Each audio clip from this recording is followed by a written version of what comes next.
एक बंदे ने कहा था ऑस्ट्रेलिया जाना है, मैंने कहा था कनाडा जाना है। यार पॉइंट, कैरियर, जॉब, पैसा, सब कुछ मैं बताने वाला हूँ। और बोलेगा PR. So hello guys, this is your boy Bhavuk and you are watching भावुक.canada। एंड कनाडा से पता चल गया होगा कि मैं कनाडा में रह रहा हूँ, लेकिन some of my friends are living in Australia. And हमारे बीच में डिबेट रहती थी पहले, जब मैं इंडिया में था, कि ऑस्ट्रेलिया जाना चाहिए या कनाडा जाना चाहिए। आज हम साथ में कर रहे थे। एक बंदे ने कहा था ऑस्ट्रेलिया जाना है, मैंने कहा था कनाडा जाना है। तो दोनों का डिफरेंस, दोनों का कंफ्यूजन आई होप कि आपके माइंड में भी है, और आई नो कि सबके माइंड में रहता है कंफ्यूजन, ऑस्ट्रेलिया जाना है या कनाडा जाना है। इसी कंफ्यूजन को दूर करने के लिए आ गया हूं मैं, क्योंकि अब वो ऑस्ट्रेलिया और मैं कनाडा हूं। तो मैंने सब कुछ पूछ लिया उससे कि हाँ क्या भाई, क्या ऐसा क्या कर लिया तूने ऑस्ट्रेलिया जाके, और मैंने ये भी बता दिया कि मैंने कनाडा आके क्या कर लिया। तो सारी डिस्कशन मैं करने वाला हूँ, पीआर पॉइंट, कैरियर, जॉब, पैसा, सब कुछ मैं बताने वाला हूँ।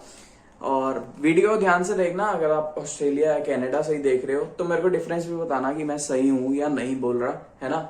और अगर मेरा इंस्टाग्राम फॉलो नहीं किया, ये रहा स्क्रीनशॉट, फॉलो कर लो जल्दी जाके, उस पर शॉर्ट्स लेके आता रहता हूं मैं।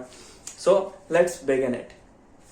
तो जैसे कहते हैं ना कि पंजाबियां दी बैटरी चार्ज रहती है, भाई चार्ज तो रहती है, बट आयल्स जैसे ही आता है ना तो आयल्स में बैटरी लो हो जाती है। तो कई पंजाबियों के मतलब आयल्स के स्कोर नहीं आ पाते हैं, तो वो ऑस्ट्रेलिया की तरफ फ्लिक हो सकते हैं, क्योंकि ऑस्ट्रेलिया 6 एक्सेप्ट करता है और बहुत अच्छे से एक्सेप्ट करता है, खुशी होकर एक्सेप्ट करता है। लेकिन जहां कनाडा की बात करें तो भाई ये 6.5 में भी ना ऐसे हो रहा है, मतलब 6.5 में भी ये पूरी इन्वेस्टिगेशन कर रहे हैं कि एकेडमिक्स कैसे हैं, फाइनेंशियल्स क्या दिखाए हैं, ये है वो है, सब कुछ इंस्पेक्ट करके फिर दे रहे हैं। कुछ कुछ तो 7 बैंड्स को भी रिजेक्शन दे रहा है कनाडा।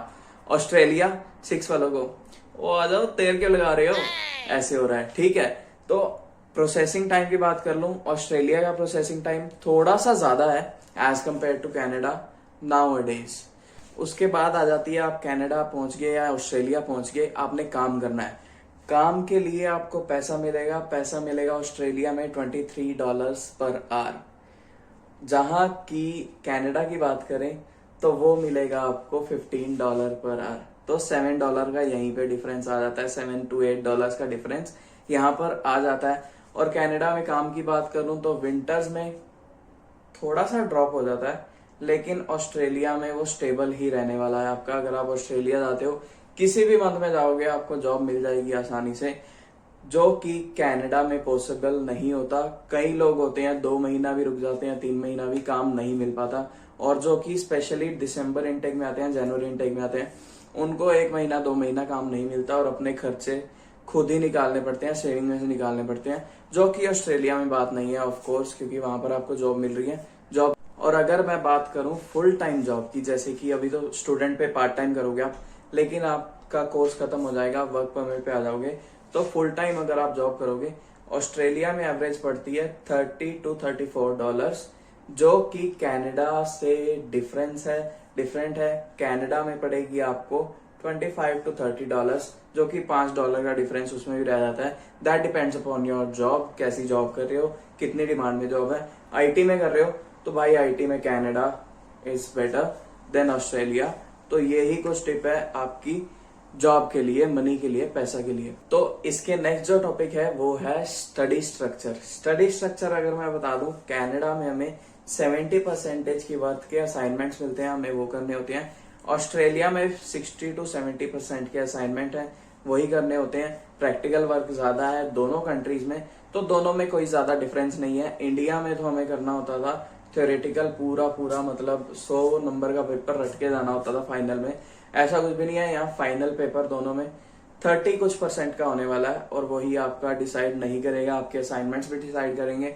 अगर आप अटेंडेंस अच्छे से करोगे दोनों में मैनेज, तो आप अच्छी यूनिवर्सिटी में भी अपनी प्लेसमेंट एनरोल करा सकते हो। और कुछ यूनिवर्सिटीज प्लेसमेंट भी कराती हैं in both countries, Australia as well as in Canada. तो जैसा कि आपने दोनों कंट्रीज में एंट्री कर ली, आपको जॉब भी मिल गई, और आपको चाहिए सिर पे छत चाहिए, तो आपको ऑस्ट्रेलिया में पे करने पड़ेंगे $200 फॉर अ वीक, कनाडा में पे करने पड़ेंगे $80 फॉर अ वीक। तो ये $120 का डिफरेंस यहीं पर आ जाता है वीकली।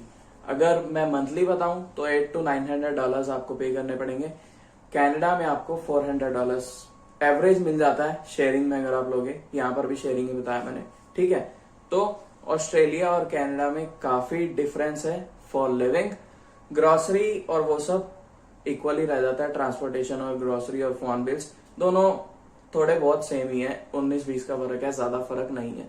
तो आपका रेंट में ही ज्यादा फर्क रहने वाला है और कुछ भी फर्क नहीं रहने वाला अब तक। तो इसके नेक्स्ट रहता है पीआर प्रोसेस। सेट कब होना है बंदे ने, पढ़ाई कर ली, वर्क परमिट पे आ गया, परमानेंट तो नहीं हुआ ना। ऑस्ट्रेलिया में पैसा ज्यादा है लेकिन परमानेंट के चांसेस थोड़े से कम रह जाते हैं। अगर मैं कनाडा की बात करूं तो पैसा थोड़ा सा कम है लेकिन परमानेंट होने के चांसेस बहुत ज्यादा रह जाते हैं, क्योंकि हर साल पीआर के लिए कुछ ना कुछ पाथवे निकालता रहता है कनाडा गवर्नमेंट, और उससे काफी हजार बच्चे एक ही साथ पीआर हो जाते हैं। और वैसे भी ड्रॉज निकलते रहते हैं कि आपको पीआर करने के लिए ड्रॉज एक सीआरएस स्कोर निकलता है, उसके थ्रू आप पीआर हो जाते हो। मतलब इन द सेंस कनाडा में पीआर ज्यादा इजी है। जैसे आपने 2 साल की स्टडी करी, 3 साल का आपको वर्क परमिट मिल गया, तो 3 साल में आपको पीआर मिल ही जानी है, ठीक है। अगर कुछ भी जॉब करोगे तो लोग पेरोल वगैरह चलवा देते हैं, बहुत सारे तरीके हैं यहाँ पे पीआर होने के in Canada. If I talk about Australia तो इमिग्रेशन बोलेगा पीआर, क्योंकि हर साल वो अपने चेंज करते रहते हैं डिपार्टमेंट। जैसे कि अब मैकेनिकल वालों को इस साल पीआर दे रहे हैं तो अगले साल वो उस फील्ड को पीआर देंगे ही नहीं कि भाई तुम इंपॉर्टेंट नहीं हो, तुम जाओ। अगर डिमांड ज्यादा हो जाएगी तो कह देंगे भाई पीआर ले लो। ऐसा होता है ऑस्ट्रेलिया में। जैसे आपने स्टडी कंप्लीट करी, वर्क कर लिया, वर्क के बाद आपको कुछ नहीं पता, आपको फिर से स्टडी कंप्लीट करनी पड़ जाए दोबारा नई लेके, उसकी भी फीस भरो, ठीक है। फीसेस बहुत ज्यादा रह जाती हैं ऑस्ट्रेलिया में अगर आपको दोबारा पढ़ाई करनी पड़ जाए। एज कम्पेयर टू कैनेडा एक ही बार फीस भरनी है, आधी घर से भर के आओगे, आधी यहाँ पर आकर भरनी है और सब हो जाएगा। 40 आवर्स आप दोनों कंट्रीज में वर्क कर सकते हो, कोई दिक्कत नहीं रहेगी आपको। If I summarise it, if I tell it in a way कि हाँ आप रैप अप कर पाओ, तो मैं ये बताऊंगा अगर आपके पास कोई प्लान नहीं है, कोई स्किल नहीं है, तो कनाडा आ जाओ, ठीक है। पीआर मिल जाएगी आपको, आपका कैरियर सेट हो जाएगा, कुछ ना कुछ सीख लोगे यहाँ पर आके। अगर ऑस्ट्रेलिया जा रहे हो तो आपको एक मास्टरमाइंड प्लान लेके चलना पड़ेगा, पूरा अच्छा सा प्लान लेके जाओ। ऑस्ट्रेलिया में भी कोई दिक्कत नहीं है, पीआर हो जाओगे, लेकिन आपके पास प्लान होना चाहिए। बिना प्लान के ऑस्ट्रेलिया जाके टाइम वेस्ट करने वाली बात हो जाएगी। ऐसे लड़के भी देखे हैं 10-10 साल से पीआर नहीं होते, टैक्सी चलाते रहते हैं, कुछ भी करते रहते हैं, पीआर नहीं हो पाते। लेकिन अगर आप प्लान लेके जाओगे, अच्छा सा मतलब लॉयर, इमिग्रेशन लॉयर वहां जाके ढूंढ लो, अच्छे से प्लान बनवा लो। अगर आप ऑलरेडी पहुंचे हुए हो यहाँ पर तो भाई कनाडा में तो पीआर मिल जानी है, कोई दिक्कत नहीं है, ठीक है भव्य। तो यही थी मेरी आज की वीडियो। आई होप कि आपको वीडियो अच्छी लगी होगी। दोनों कंट्रीज को हमने अच्छा बताया, दोनों कंट्रीज के प्रोज एंड कॉन्स बताए हैं। आपने डिसाइड करना है कि आपको कौन सा ज्यादा पसंद है, लिविंग स्टाइल के हिसाब से भी, पैसे के हिसाब से भी और करियर के हिसाब से भी। यही थी मेरी आज की वीडियो। नमस्कार, सत श्री अकाल, आदाब। अगर कोई भी क्वेश्चन पूछना हो you can comment down here और get me on Instagram handle, यहाँ पर आ रहा होगा। Bye bye.